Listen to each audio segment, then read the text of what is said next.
달빛조차 구름 뒤로 숨어버린 칠흑 같은 그댄 밤 안채 깊숙한 곳에 위치한 다락방에서는 기괴한 열기가 피어오르고 있었다. 화로 위에서 끓고 있는 약탕기는 검붉은 액체를 개워내며 짐승의 숨소리 같은 소리를 내뱉었다. 최 씨 부인은 떨리는 손으로 약탕기 뚜껑을 열었다. 순간 코끝을 찌르는 매캐하고 비릿한 냄새가 방 안을 가득 메웠으나 그녀는 미동도 하지 않았다. 오히려 그 역겨운 냄새가 세상에서 가장 향기로운 꽃내음이라도 되는 양 깊게 들이마시며 입가에 섬뜩한 미소를 띄었다. 그녀의 눈동자는 광기로 번들거리고 있었고 이마에 깊게 패인 주름 사이사이에는 수년간 묵혀온 증오와 원망이 독버섯처럼 자라나 있었다. 이것은 사람을 살리는 약이 아니었다.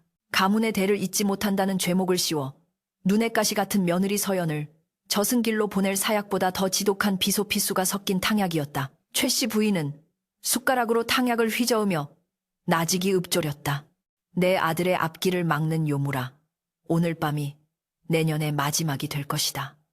조상님들께서도 이 어미의 결단을 굽어 살피사 부디 용서치 마시고 가문을 위한 충정으로 받아주소서. 그녀의 목소리는 쇠를 긁는 듯 거칠었고 촛불에 비친 그림자는 마치 춤추는 악귀처럼 벽 위에서 일렁거렸다.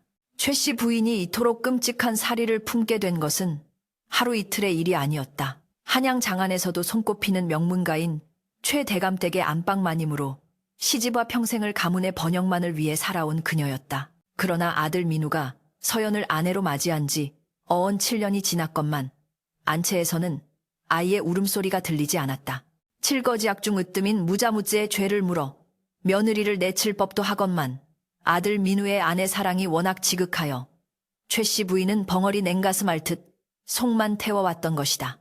며칠 전 뜰 앞에 모란이 흐드러지게 핀 것을 보고 서연이 쓸쓸한 미소를 짓자 민우가 다가와 그녀의 어깨를 감싸며 속삭이던 모습을 최 씨 부인은 문틈으로 훔쳐보았었다. 부인 꽃이 지고 피는 것은 하늘의 뜻이오. 아이가 없어도 우리는 서로 의지하며 백년해로 할 수 있으니 제발 그 고운 얼굴에 수심을 들이우지 마시오. 아들의 그 다정한 말 한마디는 최 씨 부인의 가슴에 불을 질렀다. 대가 끊길 위기에 처한 가문의 사정은 안중에도 없이 계집 치마폭에 쌓여 희희낙낙하는 꼴이라니. 그때 최 씨 부인은 결심했다. 아들의 마음을 돌릴 수 없다면 그 마음이 머무는 자리를 없애버리겠노라고. 며느리가 병으로 급사한다면 상처한 아들을 위해 새 며느리를 들이는 것은 식은 죽 먹기보다 쉬운 일이 될 것이었다. 약탕기에서 끓어오르는 기포가 터질 때마다 최 씨 부인의 심장 박동도 빨라졌다. 그녀는 지난날 의원에게서 은밀히 구해두었던 백색 가루를 품속에서 꺼냈다. 종이에 쌓인 그 가루는 순백의 눈처럼 고왔으나 혀끝에 닿는 순간 오장육부를 녹여버릴 맹독이었다. 손이 덜덜 떨려 가루가 바닥에 흩어질 뻔했으나 그녀는 앙담은 입술로 마음을 다잡았다. 이것은 죄가 아니다. 썩은 살을 도려내는 의원의 심정일 뿐이다. 그녀는 스스로에게 최면을 걸듯 중얼거리며 가루를 탕약 속에 털어넣었다. 검은 액체 속으로 흰 가루가 스며들자 탕약은 잠시 소용돌이치더니 이내 다시 잠잠해졌다. 겉보기에는 몸을 보하는 귀한 보약과 다를 바가 없었다. 냄새 또한 독초 특유의 향을 감추기 위해 넣은 감초와 대추 덕분에 달큰하게 느껴지기까지 했다. 최 씨 부인은 준비해둔 백자 사발에 탕약을 조심스럽게 따랐다. 사발에 담긴 검은 액체는 마치 서연의 운명을 비추는 거울처럼 탁하고 깊었다. 그 시각 건너편 별채에 머물고 있는 서연은 잠 못 이루고 뒤척이고 있었다. 창호지 문 너머로 들려오는 바람 소리가 유난히 스산하게 느껴져 가슴 한구석이 서늘했다. 시집 온 날부터 지금까지 그녀는 시어머니의 서슬퍼런 눈초리와 냉대 속에서 하루도 편히 발 뻗고 잔 날이 없었다. 아침 문안 인사 때마다 쏟아지는 소식이 없느냐는 타박은 비수가 되어 가슴에 박혔고 밥상머리에서 들려오는 한숨 소리는 목구멍을 꽉 막히게 했다. 서연은 자리에서 일어나 앉아 머리맡에 놓인 반대꼬리를 끌어당겼다. 남편 민우의 도포자락이 해진 것을 핑계 삼아 잡생각을 떨쳐버리려 바늘을 잡았지만 손끝이 파르르 떨려 바늘귀를 꿰기가 쉽지 않았다. 촛불 심지가 탁 하고 튀는 소리에 그녀는 쏘스라치게 놀라 주위를 둘러보았다. 아무도 없는 방 안이었지만 누군가가 어둠 속에서 자신을 지켜보고 있는 듯한 오싹한 기분이 들었다. 그녀는 무의식적으로 배를 쓰다듬었다. 텅 빈 뱃속이 이토록 원망스러울 수가 없었다. 차라리 자신이 돌성녀, 아이를 낳지 못하는 여자라는 비난을 듣고 쫓겨나는 편이 마음 편할지도 모른다는 생각마저 들었다. 하지만 자신만을 바라보는 남편, 민우의 그 선하고 맑은 눈망울을 떠올리면 차마 그 끈을 놓을 수가 없었다. 안채의 다락방 문이 삐걱거리며 열렸다. 최 씨 부인은 정갈하게 빗어넘긴 쪽진 머리를 매만지며 짐짓 인자한 표정을 지어 보였다. 그녀의 뒤에는 탕약이 담긴 소반을 든 어린 몸종이 사시나무 떨듯 떨며 서 있었다. 몸종은 이 탕약에 무엇이 들어갔는지 짐작조차 하지 못했지만 마님의 표정에서 풍기는 살기사치에 본능적으로 공포를 느끼고 있었다. 무엇을 그리 꾸물거리느냐. 며느리의 몸을 보할 귀한 약이 싶겠다. 앞장서거라. 최 씨 부인의 목소리는 낮지만 위엄이 서려 있어 거역할 수 없는 힘을 가지고 있었다. 두 사람은 긴 회랑을 지나 별채로 향했다. 밤바람이 처마 끝 풍경을 때려 댕그랑거리는 소리가 났고 마당의 앙상한 나뭇가지들은 마치 귀신의 손가락처럼 그들을 향해 뻗어 있었다. 별채의 불빛이 가까워질수록 최 씨 부인의 발걸음은 빨라졌다. 이제 곧 모든 것이 끝날 것이라는 기대감과 혹시라도 일이 틀어지면 어쩌나 하는 불안감이 뒤섞여 그녀의 속을 어지럽혔다. 별채 앞에 다다르자 최 씨 부인은 몸종에게서 소반을 받아들었다. 그리고는 깊은 숨을 내쉬며 표정을 관리했다. 문을 두드리기 전 그녀는 잠시 하늘을 올려다보았다. 구름 사이로 희미하게 모습을 드러낸 달이 마치 그녀를 비웃는 듯 차갑게 내려다보고 있었다. 서연아, 자지 않고 깨어있느냐. 최 씨 부인의 목소리는 놀라울 정도로 부드럽고 다정하게 변해 있었다. 방 안에서 인기척이 들리더니 곧이어 문이 열리고 서연이 당황한 기색으로 나타났다. 어머님, 이 밤중에 어인일이시옵니까? 서연은 황급히 옷매무새를 가다듬으며 고개를 숙였다. 최 씨 부인은 방 안으로 들어서며 소반을 윗목에 내려놓았다. 내 너를 위해 용하다는 의원에게서 귀한 약재를 구해왔다. 이 약을 먹으면 뱃속이 따뜻해져 아이를 가질 수 있다 하더구나. 내 정성을 봐서라도 식기 전에 어서 들거라. 거짓된 모정으로 포장된 말들이 최 씨 부인의 입에서 술술 흘러나왔다. 서연은 시어머니의 갑작스러운 호의에 어리둥절하면서도 한편으로는 가슴이 뭉클해지는 것을 느꼈다. 그동안의 구박이 서러웠던 만큼 이 한 그릇의 탕약이 시어머니와의 관계를 회복할 수 있는 계기가 될지도 모른다는 희망을 품었기 때문이다. 그녀는 탕약 그릇을 두 손으로 받쳐들었다. 그릇에서 올라오는 따뜻한 온기가 차가운 손끝을 녹였다. 검은 탕약 위로 자신의 얼굴이 비쳤다. 그 얼굴은 초췌하기 그지없었으나 눈빛만은 시어머니에 대한 감사함으로 빛나고 있었다. 어머님 소부가 부족하여 심려를 끼쳐드린 것도 모자라 이리 귀한 약까지 챙겨주시니 몸둘 바를 모르겠습니다. 이 약을 먹고 기필코 대를 이을 손주를 안겨드리겠습니다. 서연의 목소리는 물기 어린 진심으로 가득 차 있었다. 그녀가 탕약 그릇을 입가로 가져가는 순간 최 씨 부인은 마른 침을 삼키며 그 모습을 응시했다. 어서 마셔라. 그것이 너와 나 그리고 우리 가문을 위한 길이다. 최 씨 부인의 속마음이 저주처럼 방 안을 맴돌았다. 그러나 바로 그 찰나의 순간 마당 쪽에서 다급한 발소리와 함께 어머님 하는 낯익은 목소리가 들려왔다. 남편 민우가 돌아온 것이었다. 거친 숨을 몰아쉬며 방문을 박차고 들어선 민우의 이마에는 식은땀이 송골송골 맺혀 있었다. 갑작스러운 아들의 등장에 최 씨 부인의 눈동자가 찰나의 순간 흔들렸으나 그녀는 이내 노련하게 표정을 수습하며 소매자락으로 떨리는 손끝을 감추었다. 방 안의 공기는 마치 팽팽하게 당겨진 활시위처럼 긴장감으로 진동하고 있었다. 민우의 시선은 가장 먼저 어머니에게 그리고 곧장 아내 서연이 들고 있는 검은 탕약 그릇으로 향했다. 어머님, 밤이 이토록 깊었는데 별채에는 어인 걸음이시옵니까? 게다가 그 약은 대체 무엇입니까?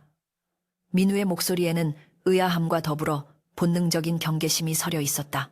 평소 며느리를 소닥보듯 하던 어머니가 하필이면 자신이 출타하고 없는 틈을 타 은밀히 약을 내린다는 것이 도무지 이치에 맞지 않았기 때문이다. 그는 방금 전 대문을 들어서며 느꼈던 불길한 예감을 떨칠 수가 없었다. 마당을 가로지르던 바람에서 비릿한 쇠냄새가 나는 듯했고 까마귀 한 마리가 지붕 용마루에 앉아 구슬피 울어대던 것이 영 마음에 걸렸던 터였다. 최 씨 부인은 짐짓 서운하다는 듯 혀를 끌끌 찼다. 내 이놈 어미가 며느리의 허약한 몸이 걱정되어 잠 못 이루고 손수 다려온 보약이다. 어찌 눈을 부라리며 어미를 추궁하려 드느냐. 내 처가 하도 아이를 갖지 못해 마음고생을 하기에 용하다는 의원을 수소문하여 어렵게 구한 비방이란 말이다. 그녀의 목소리는 물 흐르듯 유려했으나 그 속에 숨겨진 날카로운 가시는 민우의 가슴을 찔렀다. 서연은 황망한 표정으로 탕약 그릇을 내려놓으며 남편의 옷자락을 조심스레 잡았다. 서방님, 오해하지 마십시오. 어머님께서는 제 부족함을 탓하지 않으시고 도리어 이리 귀한 약을 내려주셨습니다. 소첩은 그저 가무팔 따름입니다. 서연의 눈빛은 순수하기 그지없었다. 그녀는 시어머니의 갑작스러운 친절을 의심하기보다는 지푸라기라도 잡고 싶은 심정으로 그 호의를 맹목적으로 믿고 싶었던 것이다. 남편이 오해하여 시어머니의 심기를 거스를까 노심초사하는 아내의 모습을 보며 민우는 가슴 한구석이 욱신거려 왔다. 민우는 아내의 곁에 앉으며 서연의 손을 꽉 잡았다. 서연의 손은 얼음장처럼 차가웠고 가늘게 떨리고 있었다. 그 떨림은 단순히 추위 때문이 아니라 시어머니 앞에서 느끼는 본능적인 위축감과 두려움에서 기인한 것임을 민우는 누구보다 잘 알고 있었다. 그는 지난 7년간 아내가 이 집안에서 겪어야 했던 수모와 고통을 묵묵히 지켜봐왔다.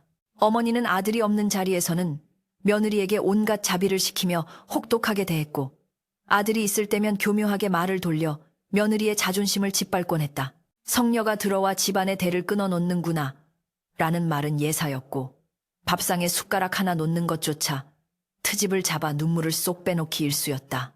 민우는 그때마다 어머니를 말리고 아내를 감싸 안았지만 효를 중시하는 유교 사회에서 어머니의 권위에 정면으로 맞서는 데에는 한계가 있었다.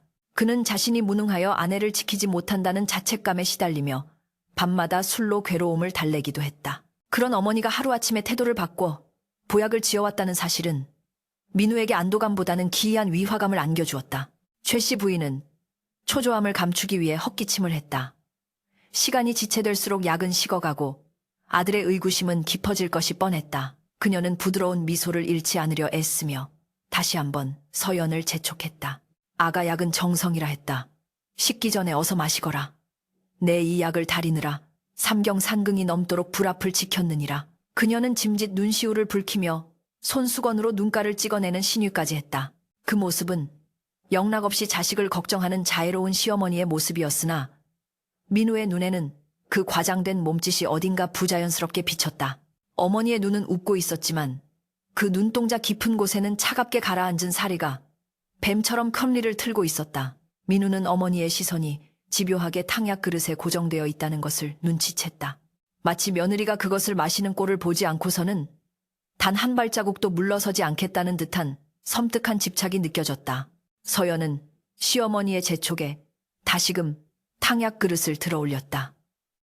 어머님, 그 정성을 생각해서라도 남김없이 마시겠습니다. 그녀는 죄송함과 감사함이 뒤섞인 표정으로 탕약을 입으로 가져갔다. 검은 액체가 입술에 닿으려는 찰나 탕약에서 피어오르는 김이 서연의 코끝을 스쳤다.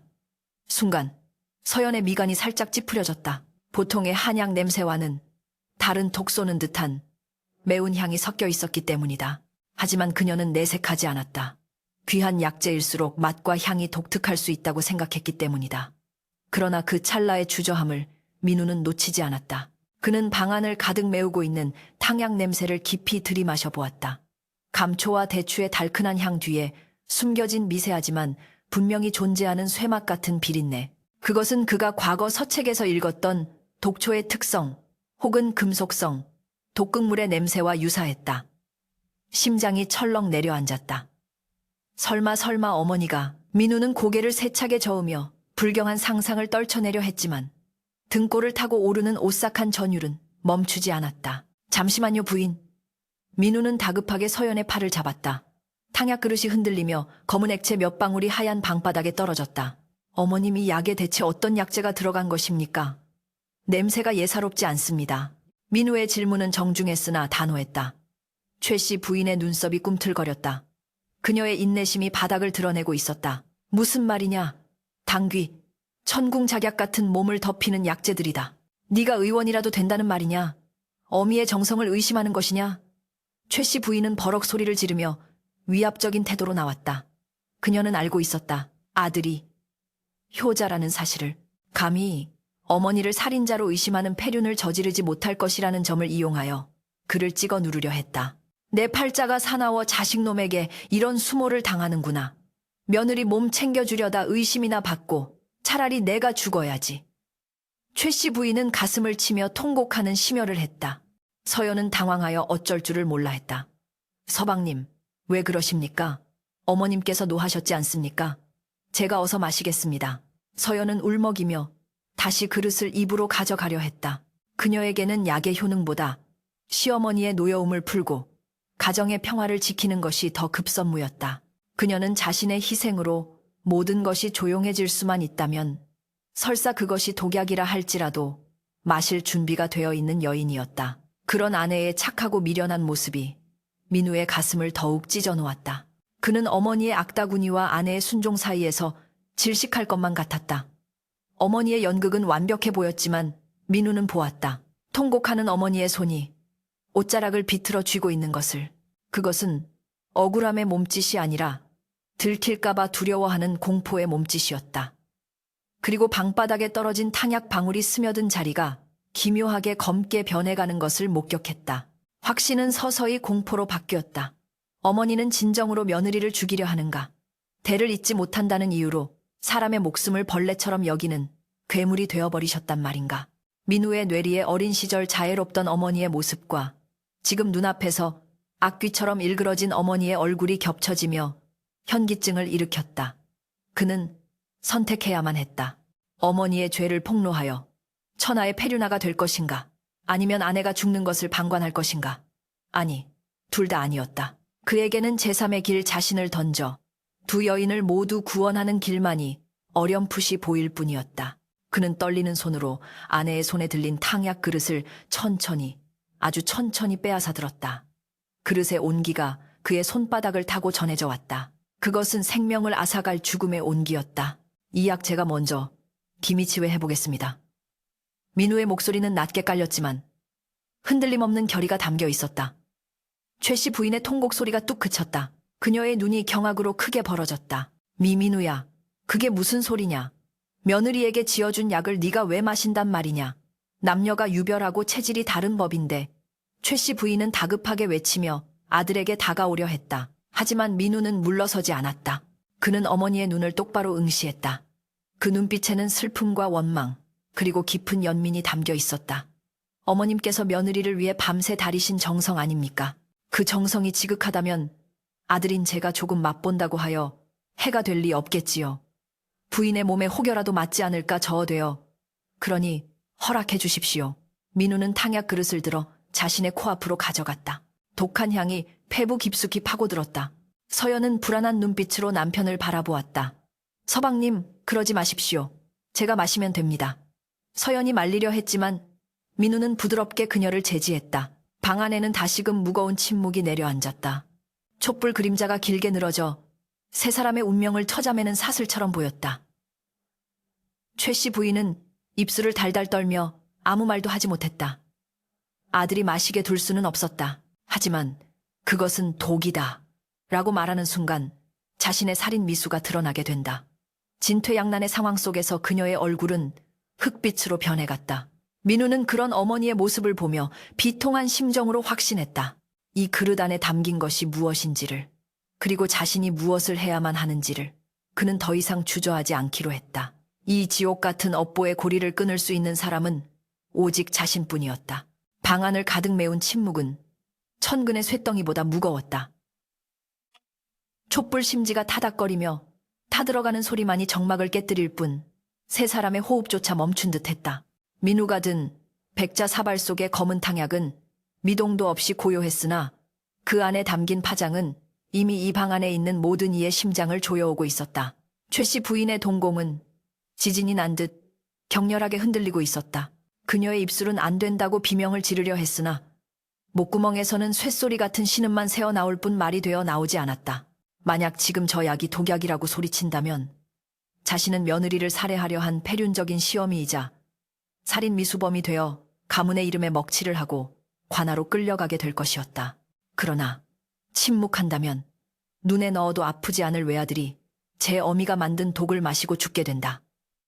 이 끔찍한 진퇴양난의 딜레마가 최 씨 부인의 발을 바닥에 얼어붙게 만들었다. 그녀의 얼굴은 공포로 하얗게 질려 있었고 이마에서는 식은땀이 비 오듯 쏟아져 내렸다. 그것은 단순한 당혹감이 아니라 자신의 죄업이 부메랑이 되어 돌아오는 것을 목도하는 죄인의 처절한 공포였다. 민우는 어머니의 그 참담한 표정을 놓치지 않았다.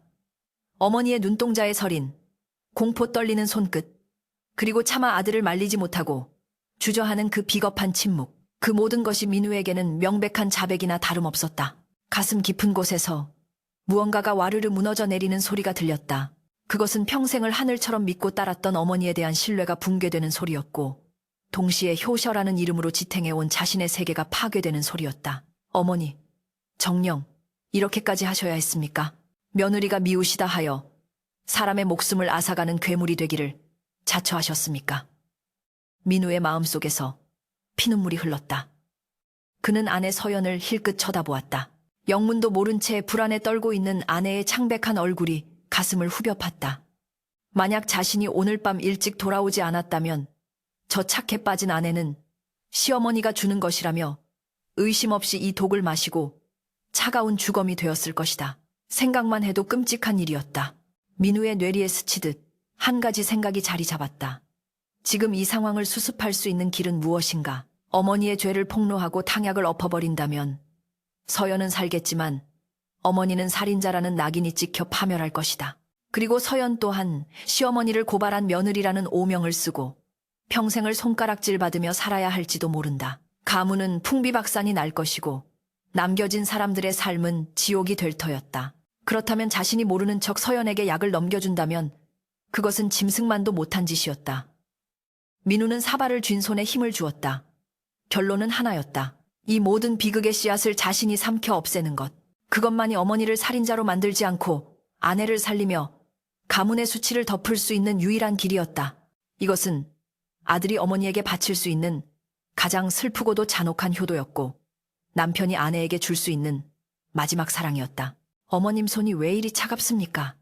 민우는 짐짓 아무것도 모르는 척 부드러운 목소리로 어머니에게 물었다. 그의 목소리는 평온했으나 눈가는 붉게 충혈되어 있었다. 최 씨 부인은 아들의 그 슬픈 눈빛을 마주하자 심장이 비칠 것만 같았다. 아들은 이미 알고 있었다. 이 어미가 무슨 짓을 저질렀는지, 이 그릇 안에 무엇이 들어있는지 다 알면서도 모른 척 해주고 있는 것이었다. 미민우야. 그게 최 씨 부인은 쥐어짜듯 목소리를 냈지만 끝내 마시지 마라는 말은 하지 못했다. 자신의 안위와 체면을 지키려는 비루한 욕망이 모성에 마저 억누르고 있었던 것이다. 그 추악한 자신의 모습에 최 씨 부인은 스스로에게 구역질이 났다. 민우는 어머니의 망설임을 확인하고 씁쓸한 미소를 지었다. 어머니, 부디 이 불효자를 용서하십시오. 제가 마시는 것은 독이 아니라 어머니의 죄업입니다. 이 한 잔으로 모든 원망과 증오가 씻겨 내려가기를. 민우는 천천히, 아주 천천히 탕약 그릇을 입가로 가져갔다. 서연이 다급하게 그의 소매를 잡았다. 서방님 안 됩니다. 어머님께서 제게 주신 약입니다. 어찌 서방님께서 드신단 말입니까? 제가 마시겠습니다. 이리 주십시오. 서연은 본능적으로 불길함을 느꼈다. 남편의 표정이 마치 사지 스디로 떠나는 장수처럼 비장했기 때문이다. 그녀는 탕약 그릇을 빼앗으려 했지만 민우는 부드럽지만 단호한 힘으로 그녀를 밀어냈다. 부인 내 어머니의 정성이 너무도 지극하여 맛이라도 보지 않고는 배길 수가 없구려. 내 몸이 건강해야 부인과 백년해로하고 튼튼한 아이도 갖지 않겠소. 걱정 마시오. 딱 한 모금만 하리다. 민우는 거짓말을 하며 서연을 향해 환하게 웃어 보였다. 그 미소가 너무나도 처연하고 아름다워 서연은 순간 멍하니 그를 바라볼 수밖에 없었다. 그것이 남편이 보여주는 마지막 미소가 될 줄은 꿈에도 모른 채 검은 액체가 입술에 닿았다. 뜨겁고 끈적한 액체는 혀에 닿자마자 혀끝을 마비시키는 듯한 강렬한 자극을 주었다. 민우는 망설임 없이 고개를 뒤로 젖히고 탕약을 들이켰다. 꿀꺽꿀꺽 목구멍을 타고 넘어가는 소리가 방 안의 정적을 찢었다. 최 씨 부인은 그 소리를 들으며 다리에 힘이 풀려 주저앉고 말았다. 그녀의 입에서 짐승의 신음 같은 소리가 터져 나왔다. 그녀의 눈앞에서 아들이 자신의 목숨보다 귀한 아들이 자신이 만든 독약을 마시고 있었다. 그것은 현실이 아닌 악몽이어야만 했다. 그러나 민우의 목을 대가 움직일 때마다 탕약은 줄어들었고 그만큼 죽음의 그림자는 아들의 몸속으로 깊숙이 파고들고 있었다. 마지막 한 방울까지 남김없이 비운 민우는 빈 사발을 천천히 내려놓았다. 아니 내려놓으려 했다. 하지만 독기운은 생각보다 훨씬 빠르고 맹렬하게 퍼져나갔다. 위장이 불타는 듯한 격통이 시작되었고 시야가 핑 돌며 눈앞이 하얘졌다. 손에 힘이 빠지며 백자 사발이 바닥으로 떨어졌다. 쨍그랑 날카로운 파열음이 별채를 뒤흔들었다. 산산조각 난 사발 파편들이 사방으로 튀었고 바닥에 남은 검은 잔재들이 핏자국처럼 번져나갔다. 그 소리에 놀란 서연이 비명을 지르며 민우를 부축했다. 서방님 왜 그러십니까? 민우는 가슴을 움켜쥐고 고통스러운 표정으로 비틀거렸다. 오장육부가 뒤틀리고 뼈마디가 녹아내리는 듯한 고통이 전신을 휩쓸었다. 입안에서는 쇠냄새와 피비린내가 진동했다. 뭐니? 민우는 고통 속에서도 바닥에 주저앉은 어머니를 바라보았다. 그의 목소리는 갈라지고 떨렸다. 이 약은 참으로 쓰군요. 그것은 원망이 아니었다. 어머니가 겪어야 할 고통을 자신이 대신 짊어졌다는 안도감. 그리고 이제 어머니가 죄의 굴레에서 벗어나기를 바라는 간절한 염원이 담긴 말이었다. 최 씨 부인은 바들바들 떨며 아들에게 기어갔다. 그녀의 손은 허공을 허우적거렸다. 민우야, 정신 차려라. 안 된다. 네가 왜 그녀는 아들의 옷자락을 부여잡고 오열했다. 자신이 무슨 짓을 했는지 뼈저리게 실감하는 순간이었다. 며느리를 죽이려던 독이 세상에서 가장 사랑하는 아들의 심장을 찌른 것이다. 이것은 하늘이 내린 천벌이었고 피할 수 없는 인과응보였다. 서연은 남편의 입가에서 흘러내리는 검붉은 피를 보고 경악했다. 그것은 탕약이 아니었다. 피였다.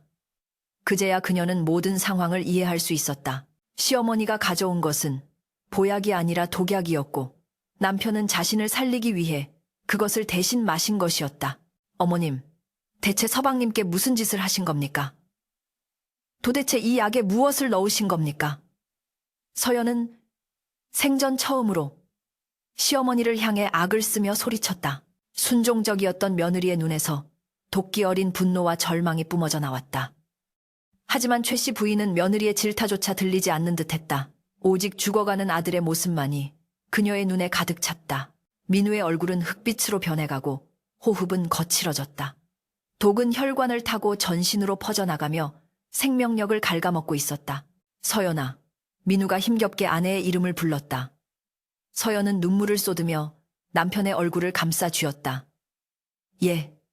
서방님. 저 여기 있습니다. 정신 놓으시면 안 됩니다. 제발요. 민우는 흐릿해지는 시야 속에서 아내의 얼굴을 눈에 담으려 애썼다. 부디 어머님을 너무 미워하지 마시오. 모든 것은 내가. 말을 잇지 못하고 민우의 고개가 툭 떨어졌다. 서방님 서연의 처절한 비명이 밤하늘을 찢고 메아리쳤다. 별채 밖에 대나무 숲이 거친 바람에 흔들리며 웅웅거리는 소리를 냈다. 마치 하늘도 이 비극을 슬퍼하며 통곡하는 듯했다. 최 씨 부인은 넋이 나간 사람처럼 멍하니 아들의 쓰러진 몸을 바라보다가 갑자기 미친 사람처럼 웃기 시작했다가 다시 통곡하기를 반복했다. 그녀의 정신은 죄책감과 충격으로 붕괴되고 있었다. 민우의 입에서 왈칵하고 한 번 더 피가 쏟아져 나와 서연의 하얀 소복을 붉게 물들였다. 그 붉은 선혈은 탐욕과 증오가 만들어낸 끔찍한 결과물이었다. 방 안은 독한 약 냄새와 비릿한 피 냄새, 그리고 죽음의 냄새로 뒤섞여 아수라장이 되었다. 밖에서 대기하던 몸종 아이가 비명소리에 놀라 방문을 열었다가 참혹한 광경을 목격하고는 비명을 지르며 뒷걸음질 쳤다.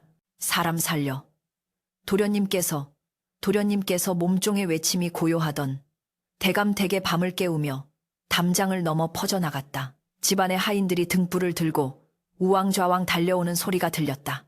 그러나 이미 엎질러진 물이었다. 민우의 몸은 불덩이처럼 뜨거워졌다가 차갑게 식어가기를 반복하며 생사의 경계에서 사투를 벌이고 있었다. 최 씨 부인은 자신의 손에 묻은 아들의 피를 내려다보았다. 씻을 수 없는 죄의 낙인이 붉게 타오르고 있었다. 그녀는 하늘을 향해 울부짖었다. 내가 죽였어. 내 아들을 내가 죽였어. 그 절규는 지옥 밑바닥에서 울려 퍼지는 망자의 비명과도 같았다. 별채 마당은 순식간에 아수라장으로 변했다. 의원을 불러라. 어서 의원을 불러오란 말이다. 대감의 호통 소리가 담장을 넘어 쩌렁쩌렁 울렸다. 하인들이 횃불을 들고 이리저리 뛰어다니는 통에 거대한 그림자들이 춤추듯 벽면을 훑고 지나갔고 그 모습은 마치 지옥의 옥졸들이 영혼을 거두러 온 듯한 공포감을 자아냈다. 방 안은 비릿한 피냄새와 구토 냄새로 진동했다. 민우는 서연의 무릎을 베고 누워 가쁜 숨을 몰아쉬고 있었다. 그의 얼굴은 이미 산 사람의 색을 잃어 흑빛으로 변해 있었고 입가에는 검붉은 거품이 계속해서 끓어올랐다. 서연은 하얗게 질린 얼굴로 남편의 피 묻은 입가를 닦아내며 오열했다. 서방님, 정신 차리세요. 제발 눈을 뜨세요. 의원이 오고 있습니다. 조금만 더 버티세요. 그녀의 눈물방울이 민우의 뺨 위로 뚝뚝 떨어져 핏자국을 씻어내렸다. 그러나 민우의 동공은 이미 풀려 허공을 응시하고 있었고 손발은 얼음장처럼 차갑게 식어 들어가고 있었다. 도끼는 혈관을 타고 맹렬한 기세로 심장을 향해 돌진하고 있었다. 방 한 구석에는 최 씨 부인이 넋이 나간 사람처럼 주저앉아 있었다. 그녀의 화려했던 비단 치마는 아들이 토해낸 피로 얼룩져 흉물스럽게 변해 있었다. 그녀는 자신의 손을 내려다보았다. 손톱 밑까지 스며든 붉은 선혈.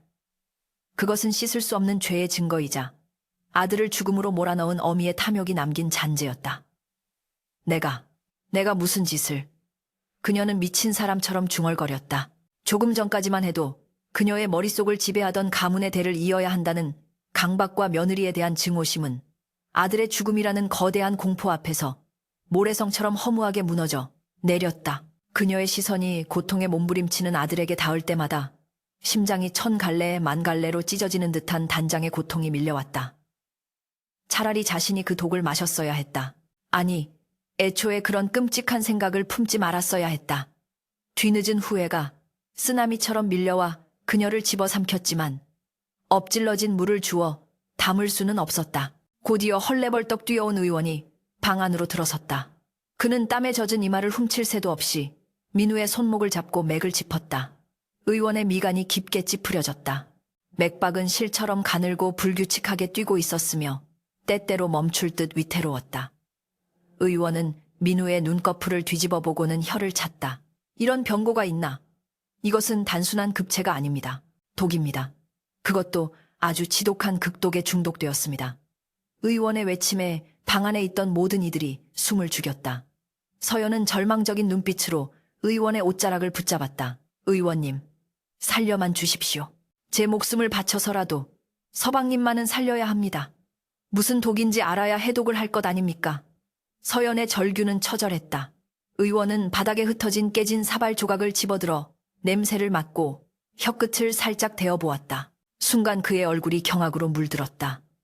비소. 이것은 비소와 초를 섞어 만든 맹독입니다. 사람의 내장을 녹여 죽이는 무서운 독이란 말입니다. 도대체 이 댁에서 누가 이런 끔찍한 짓을 저질렀단 말입니까? 의원의 말 한마디는 방 안에 있던 사람들에게 청천벽력과도 같았다. 비소라니, 그것은 사약을 만들 때나 쓰는 동물이 아니던가. 서연은 그제야 확실히 깨달았다. 시어머니가 자신에게 주려던 것이 불임치료제가 아니라 자신을 죽이기 위한 독약이었음을, 그리고 남편은 그 사실을 알면서도 자신을 대신해 그 독을 마셨음을. 엄청난 충격과 공포가 서연의 전신을 휘감았다. 그녀는 떨리는 눈으로 구석에 웅크리고 있는 시어머니를 바라보았다. 그러나 그 눈빛에는 원망보다 더 깊은 슬픔이 서려 있었다. 시어머니의 삐뚤어진 모정이 결국 자신의 아들을 죽음으로 내몰았다는 사실이 너무나도 비극적이었기 때문이다. 의원은 다급하게 소리쳤다. 시간이 없습니다. 독이 심장에 닿기 전에 토해내게 해야 합니다. 여봐라, 당장 가서 녹두물과 감초 달인 물을 가져오너라. 그리고 숟가루를 준비해라. 의원의 지시에 하인들이 우르르 몰려나갔다. 그때 소식을 듣고 사랑채에서 달려온 최 대감이 방 안으로 들어섰다. 평소 근엄하고 냉철하기로 소문난 그였지만 피투성이가 된 외아들의 모습을 보자 다리가 풀려 비틀거렸다. 이게 무슨 날벼락이란 말이냐, 민우야. 최 대감은 아들의 이름을 부르며 통곡했다. 그리고는 붉게 충혈된 눈으로 의원을 노려보았다. 누가 내 아들에게 독을 먹였는가? 어떤 천하의 몹쓸 놈이 감히 대가댁 장손에게 이런 짓을 했단 말인가. 그의 목소리에는 살기가 등등했다. 의원은 난처한 표정으로 고개를 숙였다. 범인이 누구인지는 의원이 알 바가 아니었으나 상황을 보아하니 집안 내부의 소행임이 분명했다. 최대감의 서슬퍼런 시선이 방안을 훑다가 구석에 웅크린 부인에게 꽂혔다. 피 범벅이 된 치마 넋 나간 표정, 그리고 바닥에 뒹구는 깨진 사발. 모든 정황이 한 곳을 가리키고 있었다. 최대감은 떨리는 손으로 부인을 가리켰다. 부인, 설마 당신이 한 짓이요. 믿을 수 없다는 듯한, 아니 믿고 싶지 않다는 듯한. 최대감의 질문에 방 안에는 무거운 정적이 흘렀다. 최 씨 부인은 고개를 들지 못했다. 그녀의 어깨가 들썩이기 시작했다. 흐느낌은 점차 통곡으로 변해갔다. 제가 죽였습니다. 며느리에게 주려던 것을, 저 아이가. 저 미련한 것이. 최 씨 부인의 자백은 댐이 무너지듯 터져나왔다. 그 말은 방 안에 있던 모든 사람들의 귀를 의심케 했다. 시어머니가 며느리를 독살하려다 친아들을 죽이게 되었다는 소설 속에서나 나올 법한 끔찍한 비극이 현실이 된 것이다. 하인들은 입을 틀어막고 경악했고 최대감은 충격에 휩싸여 뒷목을 잡고 쓰러질 뻔했다. 네, 인연 네가 사람이냐. 짐승도 제 새끼는 귀한 줄 아는 법이거늘 어찌 질투와 탐욕에 눈이 멀어 며느리를 죽이려 하고 결국 제 아들까지 죽인단 말이냐. 최대감의 호통은 천둥처럼 울려 퍼졌다. 하지만 최 씨 부인의 귀에는 남편의 호통조차 들리지 않았다. 그녀는 기어서 아들에게 다가갔다. 민우야, 어미가 잘못했다. 제발 눈 좀 떠보거라. 이 못난 어미를 용서하지 마라. 차라리 나를 데려가라 하늘이시여. 제발 제 목숨을 거두어 가시고 우리 민우를 살려주십시오. 그녀는 아들의 피 묻은 손을 잡고 바닥에 머리를 퇴으며 절규했다. 이마에서 피가 흘러내려 눈물과 뒤섞였다. 그것은 가식 없는 뼈를 깎는 참회였다. 평생을 가문의 위신과 체면 속에 갇혀 살았던 그녀가 모든 껍데기를 벗어던지고 오직 자식을 살리고픈 어미의 본능만을 드러내는 순간이었다. 서연은 그런 시어머니를 보며 가슴이 미어지는 듯했다. 그녀는 시어머니를 밀쳐내지 않았다. 지금 이 순간 두 여인은 한 남자를 살리고자 하는 간절한 염원으로 하나가 되어 있었다. 의원은 감정을 추스르고 치료에 집중했다. 입을 벌리십시오.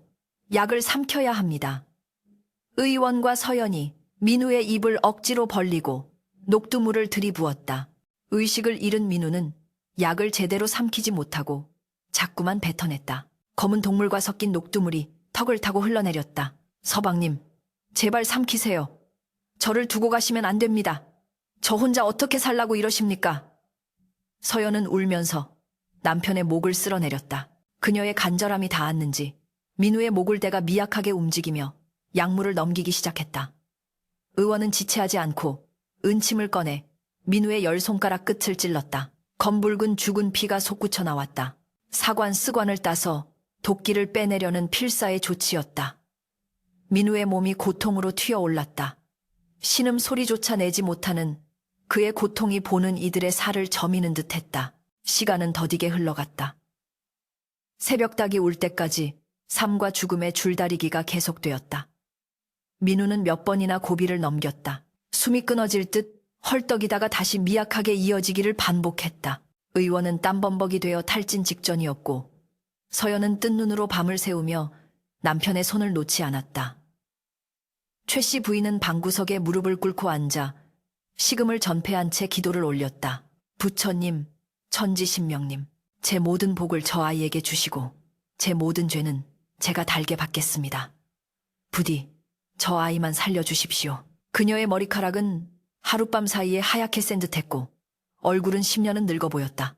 그녀의 오만했던 눈빛은 사라지고 오직 죄인의 공허하고 슬픈 눈빛만이 남아있었다. 마침내 동이 터오기 시작할 무렵 민우의 거친 호흡이 조금씩 잦아들었다. 의원이 다시 맥을 짚었다. 긴 침묵 끝에 의원의 입에서 안도의 한숨이 새어나왔다. 천만다행입니다. 도끼가 심장까지는 침범하지 않았습니다. 고비는 넘겼습니다. 그 말에 서연은 참았던 눈물을 터뜨리며 남편의 가슴에 얼굴을 묻었다. 감사합니다. 감사합니다. 방 안에 팽팽했던 긴장이 풀리면서 여기저기서 안도의 흐느낌이 들려왔다. 최 씨 부인은 그제야 긴장이 풀려 바닥에 쓰러지듯 엎드렸다. 살아주었구나. 내 아들이 살아주었구나. 그녀는 땅바닥을 긁으며 오열했다. 그것은 기쁨의 눈물이자 평생 짊어지고 가야 할 죄책감의 눈물이었다. 최대감은 싸늘한 표정으로 쓰러진 부인을 내려다보았다. 부인 아들이 깨어나는 대로 당신의 죄를 물을 것이요. 가문의 법도에 따라 처결할 것이니 그리 아시오. 그의 목소리는 냉정했지만 그 속에는 깊은 슬픔이 배어 있었다. 그는 하인들에게 명하여 부인을 안채 깊은 곳에 유폐시키도록 했다. 며느리를 죽이려 했고 아들을 사지로 몰아넣은 죄인을 비록 안 사람이라 할지라도 용서할 수는 없는 노릇이었다. 끌려나가는 최 씨 부인은 저항하지 않았다. 그녀는 멍하니 누워있는 민우의 얼굴을 한번 뒤돌아보았다. 창백하지만 평온해진 아들의 얼굴, 그것만이 그녀가 지옥 같은 유폐 생활을 견딜 수 있는 유일한 희망이 될 것이었다. 그녀는 스스로 걸어서 어둠 속으로 사라졌다. 그녀가 남긴 자리에는 며느리 서연이 남아 아직 깨어나지 못한 남편의 곁을 지키고 있었다. 아침 햇살이 창호지 문을 뚫고 들어와 방 안을 비추었다. 밤새 흘린 피와 눈물로 얼룩진 방이었지만 그 햇살만은 공평하게 따스했다. 서연은 민우의 땀에 젖은 머리카락을 쓸어 넘겼다. 죽음의 문턱에서 돌아온 남편의 숨소리는 여전히 약했지만 규칙적이었다. 그녀는 남편의 손을 자신의 볼에 비비며 다짐했다. 이 사람을 지키기 위해서라면 그 어떤 시련도 견뎌내겠노라고. 그리고 자신을 죽이려 했던 시어머니마저도 남편을 낳아준 어머니이기에 용서하고 품어야 할 날이 올지도 모른다고 생각했다. 폭풍우가 휩쓸고 간 자리는 처참했지만 그 폐허 속에서도 새로운 싹이 틔울 준비를 하고 있었다. 진실은 밝혀졌고 악은 스스로 무너졌으며 사랑은 죽음을 이겨냈다. 이제 남은 것은 상처를 치유하고 다시 일어서는 일뿐이었다. 그러나 민우의 몸속에 남은 독의 후유증이 앞으로 그들의 삶에 어떤 그림자를 들이올지는 아무도 알 수 없었다. 폭풍우가 휩쓸고 지나간 자리에 봄 기운이 스며들듯 대감댁에도 어느덧 매화가 꽃망울을 터뜨리는 계절이 돌아왔다. 민우가 생사의 고비를 넘기고 의식을 되찾은 지 반년이라는 시간이 흘렀으나 그날의 참혹했던 기억은 여전히 집안 곳곳에 그림자처럼 드리워져 있었다. 민우는 가까스로 목숨을 건졌으나 맹독이 휩쓸고 지나간 흔적은 처참했다. 건장하던 체구는 눈에 띄게 수척해졌고 한 번 걸음을 뗄 때마다 식은땀을 흘려야 할 만큼 다리의 힘이 온전치 못했다. 또한 밤마다 폐부 깊숙한 곳에서 올라오는 마른 기침은 그가 겪은 고통의 깊이를 짐작게 했다. 그러나 서연은 단 한순간도 남편의 곁을 떠나지 않았다. 그녀는 지극정성으로 약을 다리고 밤새 남편의 굳어가는 다리를 주물렀으며 기침으로 잠 못 이루는 밤이면 자신의 품을 내어주어 그를 다독였다. 서연의 헌신은 단순한 아내의 도리를 넘어선 생명의 은인에 대한 숭고한 경외심과도 같았다. 어느 따스한 오후 샘마루에 앉아 볕을 쬐던 민우가 서연의 손을 잡으며 나직이 말했다. 부인, 내 몸이 이리 망가져 그대에게 짐만 되니 면목이 없소. 나를 원망해도 좋으련만 어찌 이리 한결같으시오. 서연은 고개를 저으며 남편의 야윈 손등에 입을 맞추었다. 서방님, 살아계신 것만으로도 제게는 축복입니다. 그날 밤 저를 대신해 그 독을 삼키셨을 때 이미 제 목숨은 서방님의 것이 되었습니다. 평생 업어드리고 모셔도 부족할 따름입니다. 두 사람의 눈빛이 허공에서 얽히며 깊은 신뢰와 사랑을 확인했다. 육신은 상처 입었으나 그들의 마음은 비로소 하나가 되어 있었다. 한편 안채 깊숙한 별당에 유폐된 최 씨 부인의 삶은 지옥 그 자체였다. 그녀는 화려했던 비단옷을 벗어던지고 무명 소복만을 입은 채 하루 종일 불당 앞에 엎드려 참회의 기도를 올렸다. 식음을 전폐하다시피 하여 뼈만 앙상하게 남은 그녀의 모습은 예전에 위세등등하던 안방마님이라고는 믿기지 않을 정도로 초라해져 있었다. 그녀를 괴롭히는 것은 배고픔이나 고립감이 아니었다. 매일 밤 꿈속에서 피를 토하며 쓰러지던 아들의 모습이 나타나 그녀를 심판하는 악몽이었다. 어머니, 왜 저를 죽이려 하셨습니까? 꿈속 아들의 절규에 소스라치게 놀라 깨어나면 베개는 언제나 눈물로 흥건히 젖어 있었다. 최 씨 부인은 자신의 손을 내려다보며 껍질이 벗겨질 정도로 문질러 씻었다. 아무리 씻어도 지워지지 않는 죄의 냄새가 나는 듯했기 때문이다. 그녀는 며느리 서연에 대한 미안함으로 고개를 들 수조차 없었다. 자신이 그토록 구박하고 죽이려 했던 아이가 불구가 된 아들을 불평 한마디 없이 수발하고 있다는 소식을 들을 때마다 그녀는 가슴을 쥐어뜯으며 오열했다. 내가 미쳤지, 내가 귀신에 홀렸지. 그 착한 아이를, 내 아들의 은인을, 뼈를 깎는 후회와 자책이 그녀의 영혼을 갉아먹고 있었다. 그러던 어느 날 민우는 지팡이를 짚고 힘겹게 몸을 일으켰다. 서방님 어디를 가시려 하십니까? 놀란 서연이 부축하려 하자 민우는 부드럽게 그녀를 제지하며 단호한 표정으로 말했다. 어머님을 뵈러 가야겠소. 더 이상 이대로 지낼 수는 없소. 민우의 고집을 꺾을 수 없음을 안 서연은 묵묵히 남편을 부축하여 별당으로 향했다. 별당 문 앞에 다다르자 안에서 끊어질 듯 이어지는 목탁 소리와 쉰 목소리의 연불 소리가 들려왔다. 민우의 가슴이 욱신거렸다. 그는 떨리는 손으로 문고리를 잡고 문을 열었다. 어두컴컴한 방 안 촛불 하나에 의지해 웅크리고 있는 어머니의 뒷모습은 너무나 작고 왜소해 보였다. 인기척을 느낀 최 씨 부인이 천천히 고개를 돌렸다. 그리고 아들의 모습을 확인하는 순간 그녀의 눈이 휘둥그레지더니 이내 사색이 되어 뒷걸음질 쳤다. 오지 마라. 오지 마라. 이 죄인의 방에 발을 들이지 마라. 그녀는 옷자락으로 얼굴을 가리며 흐느꼈다. 감히 아들의 얼굴을 마주할 면목이 없었던 것이다. 민우는 절뚝거리는 다리를 이끌고 방 안으로 들어와 어머니 앞에 무릎을 꿇었다.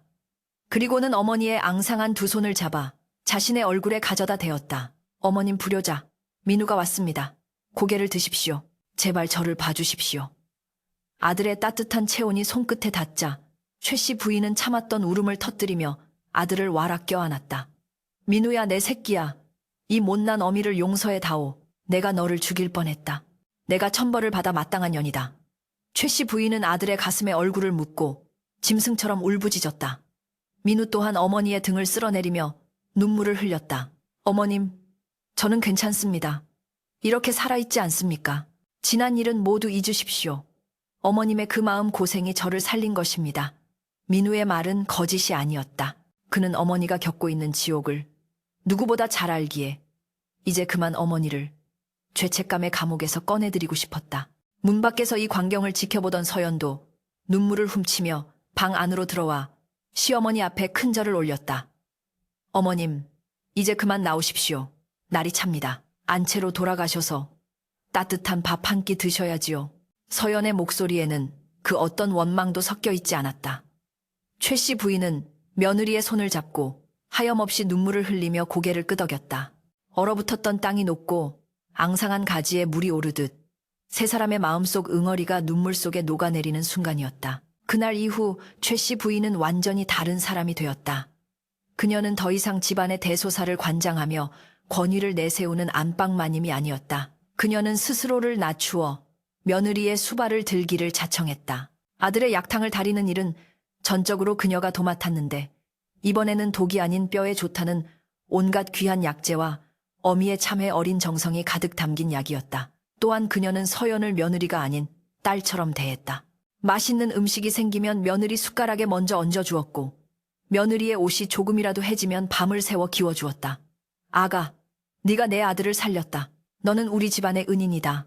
최 씨 부인의 입버릇 같은 말에 집안의 분위기는 봄바람처럼 온화해졌다. 하인들 또한 마님의 변화에 감화되어 며느리 서연을 더욱 극진히 모셨고 집안에는 웃음소리가 끊이지 않게 되었다. 민우의 건강도 하루가 다르게 호전되었다. 비록 지팡이 없이는 먼 길을 걷기 힘들고 때때로 기침이 났지만 안색은 혈색을 되찾았고 눈빛은 생기로 반짝였다. 무엇보다 마음의 평화를 되찾은 것이 가장 큰 명약이었다. 계절이 3번 바뀌고 다시 매화가 필 무렵 집안에 기적 같은 경사가 찾아왔다. 밥 짓는 냄새만 맡아도 구역질을 하던 서연의 맥을 짚은 의원이 만면에 미소를 띠며 외쳤다. 축하드립니다. 태기 타이치가 분명합니다. 아주 건강한 맥박이 뛰고 있습니다. 그 소식에 최대감은 덩실덩실 춤을 추었고 민우는 서연을 끌어안고 어린아이처럼 기뻐했다. 하지만 누구보다 기뻐한 것은 최 씨 부인이었다. 그녀는 그 자리에 털썩 주저앉아 하늘을 향해 합장하며 감사의 눈물을 흘렸다. 조상님 감사합니다. 천지신명님 감사합니다. 이 죄 많은 늙은이에게도 용서받을 기회를 주시는군요. 과거 대를 잊지 못한다고 며느리를 핍박하고 죽이려 했던 자신이 얼마나 어리석었는지를 뼈저리게 느꼈다. 마음을 비우고 욕심을 내려놓으니 하늘이 비로소 귀한 생명을 점지해 주신 것이었다. 그 아이는 단순한 핏줄이 아니었다. 죽음의 문턱에서 피어난 생명이자 용서와 화해의 결실이었다. 10달 뒤 서연은 건강한 사내 아이를 순산했다. 아이의 우렁찬 울음소리가 대감댁의 담장을 넘어 온 마을에 울려 퍼졌다. 최 씨 부인은 갓 태어난 손자를 품에 안고 감격에 겨워 말을 잇지 못했다. 아이의 눈망울은 아비민우를 쏙 빼닮아 맑고 깊었다. 아가 고생했다. 정말 고생했다. 이 할미가 죽어서도 이 은혜는 잊지 않으마. 최 씨 부인은 며느리의 땀에 젖은 손을 잡고 진심으로 고마움을 전했다. 서연은 환한 미소로 답했다. 어머님, 이 아이는 어머님의 기도가 만들어낸 아이입니다. 부디 오래오래 사셔서 손자 재롱도 보시고 저희 효도도 받으십시오. 방 안은 행복으로 가득 찼다. 창밖에는 붉은 매화가 흐드러지게 피어 향기를 뿜어내고 있었고 따스한 봄 햇살이 세대다이가 모인 방 안을 축복하듯 비추고 있었다. 세월이 흘러 민우는 비록 몸이 불편하여 관직에 나아가지는 못했으나 학문이 깊고 덕망이 높아 많은 제자를 길러내는 존경받는 스승이 되었다. 서연은 현모양처의 귀감이 되어 집안을 화목하게 이끌었고 그들의 아들은 무럭무럭 자라 과거에 급제하여 가문을 빛냈다. 최 씨 부인은 늙어서까지 며느리와 함께 텃밭을 가꾸고 손자들에게 옛 이야기를 들려주며 평화로운 여생을 보냈다. 그녀가 세상을 떠나던 날 그녀는 미소를 머금은 채 아들과 며느리의 손을 잡고 나는 세상에서 가장 행복한 어미이자 시어머니였다는 유언을 남겼다. 사람들은 최대감 댁의 이야기를 전하며 혀를 내둘렀다. 며느리를 죽이려던 독약이 오히려 아들의 효심을 증명하고 시어머니의 악독한 마음을 녹여 진정한 가족을 만들었으니 이야말로 화화가 변하여 복후이 된 전화위복, 준화의 후의, 본보기가 아니고 무엇이겠는가. 또한 탐욕은 눈을 멀게 하지만 사랑과 희생은 죽어가는 것조차 살려낸다는 만고의 진리를 다시금 일깨워 주었다. 매화 향기 그윽한 최대감 댁의 담장 너머로 오늘도 아이들의 글 읽는 소리와 가족들의 웃음소리가 끊이지 않고 들려오니 그곳은 더 이상 비극의 현장이 아니라 천하에서 가장 따뜻한 보금자리로 남게 되었다.